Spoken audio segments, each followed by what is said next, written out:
Welcome to this Friday, August 11th edition of Wasatch Weekends. I'm your host, Ben Roof. On today's show, we're going to be checking in with the executive director of Craft Lake City about the kickoff to their 15th annual festival that starts today.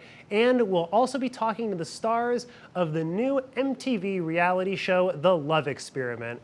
But first, there's a lot of things to do this Friday evening around town, including the Deerfield Concert Series, which is going to be at the Snow Park Lodge at 6:30. And performing tonight is Michael Franti and Spearhead with Soja. And then, of course, if you're looking for something a little bit more kid-friendly, at the Park City Library, Dora and the Lost City of Gold is going to be showing at 8:30.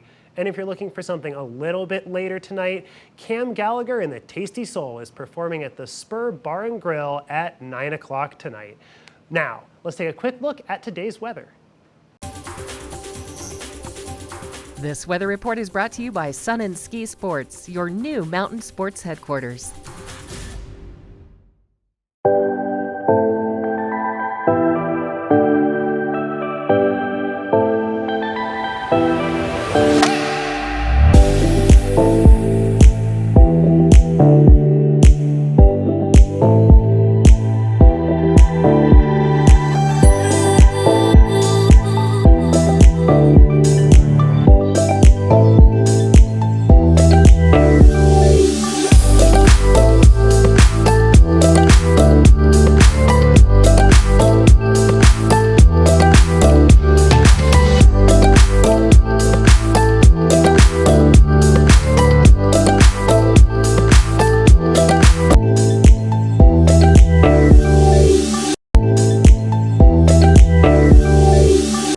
Welcome back to Wasatch Weekends. This weekend, we've got the 15th annual Craft Lake City DIY Festival, and joining us now is Angela H. Brown, Executive Director of Craft Lake City. Welcome to the show, Angela. Hey, thank you so much for having me. So tell us a little bit about Craft Lake City. You guys have been doing this for 15 years. I'm sure the event's grown to be quite something incredible now. Yeah, thank you so much. Yeah, it has been. So for the past 15 years, we've been hosting this festival that really supports local. We have over 350 local artisans. We've got 3 stages with around 40 performers. We've got a Google Fiber STEM building that highlights local organizations and entrepreneurs, inventors. We've really got this just incredible event that highlights the most creative individuals within our state. Wow, so it really sounds like there's going to be a lot there for everybody, whether you're interested in the sciences, the arts, maybe even some local food and music too. So what are you most excited about this iteration of Craft Lake City? You know, this is our 15th year for Craft Lake City for the DIY Festival, and I am most excited about, we've got a big party planned for opening night, Friday night, which is August 11th, and we have a special VIP area that is curated by Utah's Own, which is actually a part of the Utah Department of Agriculture that kind of celebrates farmers and growers and local food purveyors. And they're going to have 12 different local farmers and craft food makers inside of VIP. So you can kind of sample some of their food and also learn about them and learn from them, and even, you know, meet some of these people that are working to make craft food available in our local supermarkets and farmers markets. So I'm really excited about that VIP area. And then also it provides front row stage to some national headliners that we're bringing in to celebrate these 15 years. Well, that's super exciting. So before I ask you a little bit more about this farm-to-table dinner, that sounds fantastic. Tell me a little bit more about these national acts you guys have coming to perform. Yeah, thank you so much for asking. So we brought in some really fun, great national acts. We are starting with a band out of LA called Gable Price and Friends. After Gable Price, we've got an incredible singer-songwriter named Courtney Marie Andrews, who's actually been nominated for a Grammy Award. And then we've got Haley Hendricks, and then rounding it out, and Haley Hendricks actually played earlier here at the State Room and sold out earlier this spring. So we're excited to invite her back. And then headlining, we've got this really incredible all-female lineup called War Paint. And they've been around since the mid-aughts. They had a really great album kind of come out in, I think, 2012. And they've released a few things since then and kind of came back after the pandemic. And so we're thrilled to bring them back to Utah for the first time in like over a decade and have them along with some of these other female singer-songwriters, celebrate 15 years of DIY in Salt Lake City. Well, it sounds like a wonderful celebration. And kicking it off with that farm to table dinner, it sounds like a really intimate experience and a chance to really see kind of how the farms and how that can really come all the way through from dirt to table. Could you tell us a little bit more about that and how people can get involved if it's not too late, since this dinner is tonight? Yes, and it's not too late to get involved. You can walk up to the door and buy a ticket, or you can get one in advance on 24tix.com. But it's really a kind of an informal way where you just kind of walk around, and we have each different local farmer or craft food purveyor kind of posted up at a table with their sample items for you to taste and try right there. And you can literally just walk through all of them and have these wonderful conversations, and then meander your way into this beverage area where we have local distilleries and local breweries as well on hand for adult beverages. And then, of course, we have non-alcoholic beverages as well. One other thing about our VIP area, sponsored by Utah's Own, is you can bring your family. It's not just a 21 and over area. It's all ages. You do have to have a ticket if your child is over 12, but you can really kind of casually walk through, eat some of this delicious food, and then post up on a table with priority seating to see these national headliners. So it's a really great way to experience some incredible new food that you've never tried before, meet the people that make it, and then see some talent and just celebrate 15 years of Craft Lake City and our incredible event. So the only thing that we would need tickets for, though, is this craft dinner on Friday night. Everything else, is there any registration or tickets needed for the rest of the festival? Oh, yeah. Thank you for asking. So we do charge a nominal fee. Back years and years ago, when we first started, the event was free to the public, but now we do charge $7 in advance. So it's still almost free with those ticket prices, and then $10 day of to walk up. Well, it sounds like it's going to be well worth the time, too, with 350 different vendors there. Can you tell me anything about any of the vendors that you're particularly excited about, or anybody who's new this year who hasn't been around Oh, before? yes. Well, I also like to mention, I mean, we have so many great vendors every single year, but one section of the vendors I would love to talk about is actually on Saturday, because this is a 3-day event. And on Saturday, we have a little pop-up event with our youth artisan entrepreneurs. And this event is called Kid Row, and it's kids that are 18 and under. We've got 60 of them this year, and they're coming in just for 4 hours to sell their handmade wares and their handmade creations and craft food. And it is the most adorable thing to see these youth entrepreneurs and makers learning how to run a business, learning how to make sales, and all of the things that go with running a business, and then also present their creative works to the public. And so I'm excited because this is the largest incarnation of Kid Row that we've put together with 60 different vendors. So I know we've got a couple of favorites that are returning, but I think there's around 30 or 40 of these younger entrepreneurs that I've never seen work from in person. So I'm very excited about that. That's really exciting. I can't believe you got 60 different kids there to show their different projects. How did you guys get that all organized? How did you find all of these kids who were so eager and self-driven? Yeah, this is our 6th year running this program. So every year new families find out about us, and it is an application period where these young kids, as part of their learning experience, have to apply to the festival just like adults do and be juried in. That being said, I don't think we've rejected any kid applicants yet, but they do have to apply. And then we work with after school programs, actually. So 2 years ago, we actually launched our own entrepreneurial program in public school systems here in Salt Lake City, which we look to expand into other counties as well, where we're really subsidizing that art education, because a lot of public schools no longer make that a requirement to learn about art. And we think that art is something that's very important. Learning about creativity is a principle that you can apply in any area of your life. And we really want children to value that, but also have access to it. And so we started going into the schools, and that's helped become a really great funnel for kids to learn from other artisans and makers, where we bring them into the class, teach them how to become creators and makers, and then they know how to build some of their own inventory. And if they show so desire, they can come to Kid Row and sell it at the end of summer. Well, and that's such a great way to get kids involved in the creative process and really kind of teach them some of those skills that they can use to create a side hustle or, potentially supplement their income or just supplement their enjoyment of life for the rest of their existence.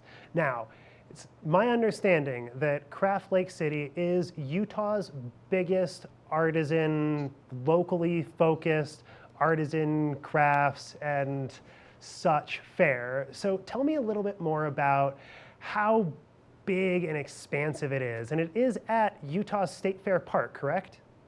It is. And when we first started back 15 years ago in 2009, we were a one-day event at the Gallivan Center in downtown Salt Lake City. And thank you, Park City Television, for being a sponsor since year one of our event. And back then we were just very small, and now slowly we've grown and grown and grown. And now we're 3 days with over 20,000 attendees, with over 20,000 attendees over those 3 days. And we are at the Utah State Fair Park, and we just love this venue. We're able to be indoors and outdoors at the same time.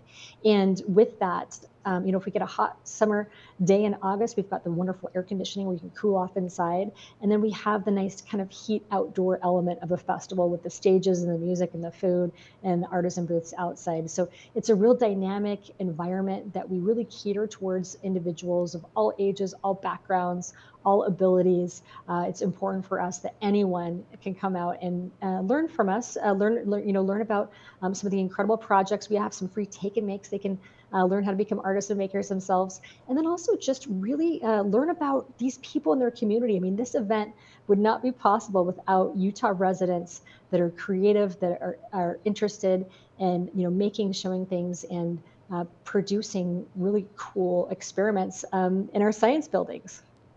Well, it really sounds to me like Craft Lake City is going to be the thing to do this weekend, without a doubt, starting today and running all the way through Sunday.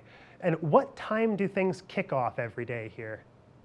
Yes, so Friday, as I mentioned, is going to be our kind of kickoff opening night party. So it's a Friday night event on Friday from 5 p.m. until 10 p.m. And then on Saturday and Sunday, it's more of a daytime family-friendly event. So on Saturday, we're open from noon until 8 p.m. And then Sunday from noon until 6 p.m. So grab your family, grab your friends, grab just someone that you really love and care about, and take them down to the DIY festival. Come get inspired, learn a new craft, learn about someone else's new craft that they're doing, and support some local artisans. Well, thank you so much for all this great information, Angela, and make sure that you go and check out the 15th annual Craft Lake City Festival at the Utah State Fair Park, today running through Sunday. And Angela Brown, thank you so much for joining us, and we will be right back after a short message. Thank you. It was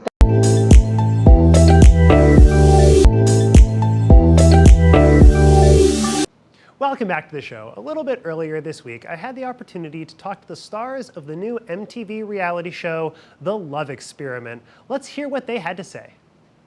Welcome back to the show. We are now joined by 2 or 3 of the new stars of the MTV reality show, The Love Experiment.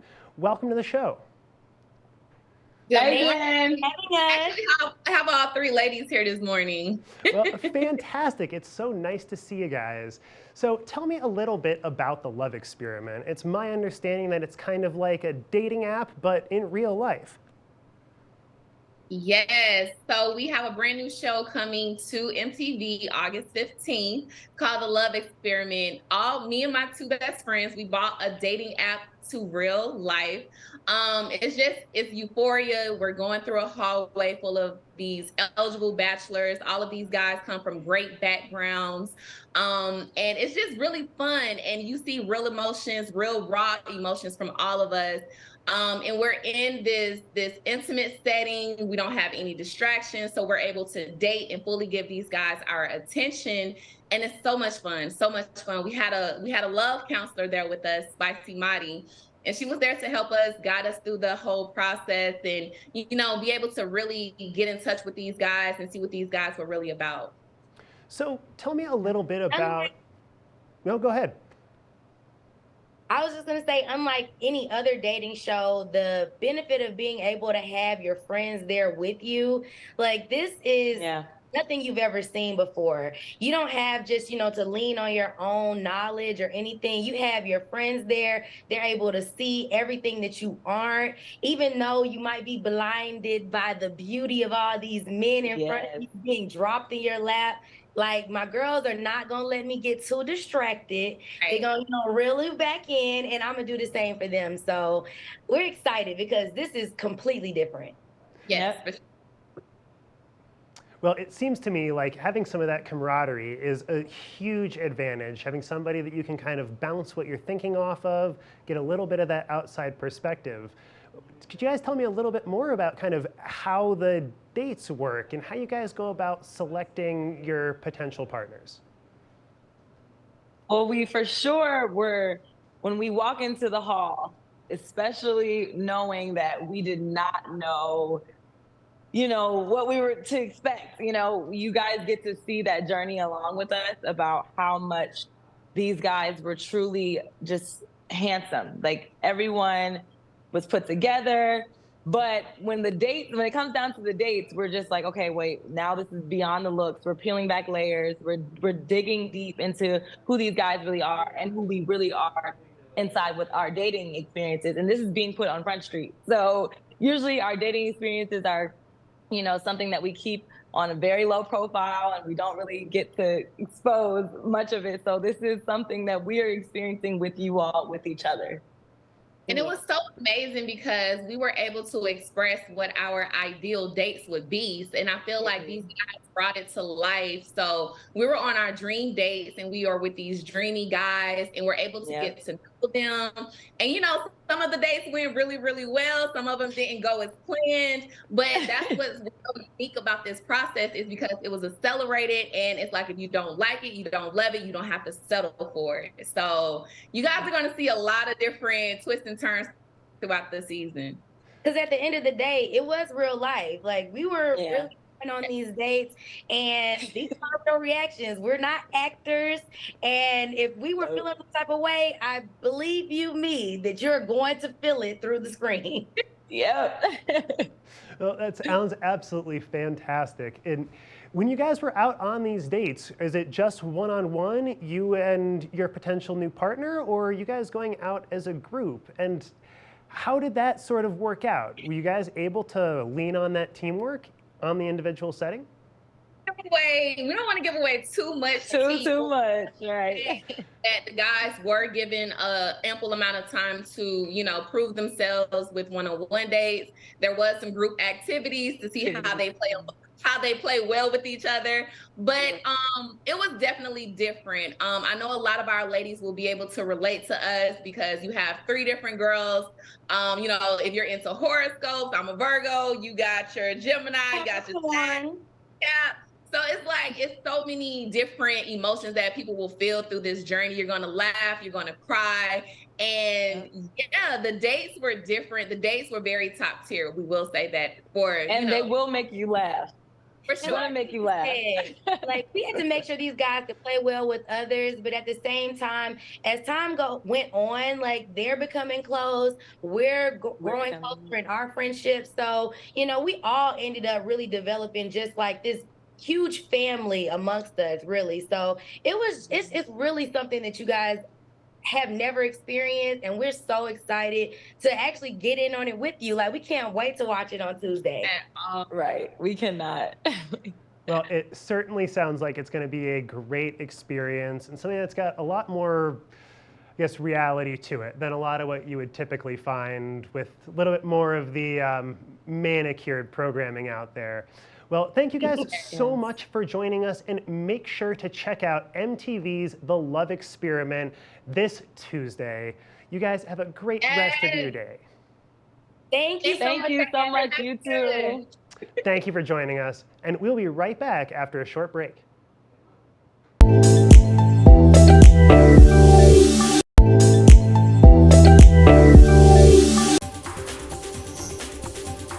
This weather report is brought to you by Sun and Ski Sports, your new mountain sports headquarters.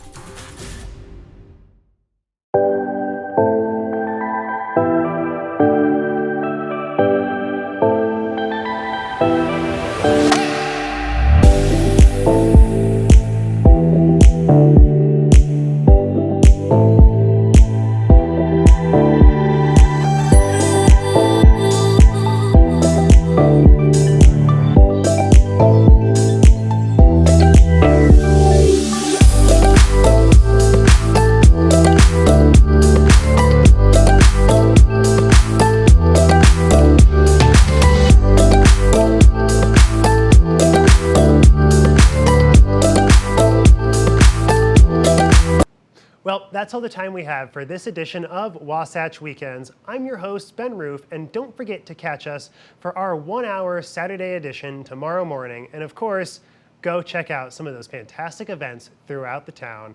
Until next time, this is Wasatch Weekends.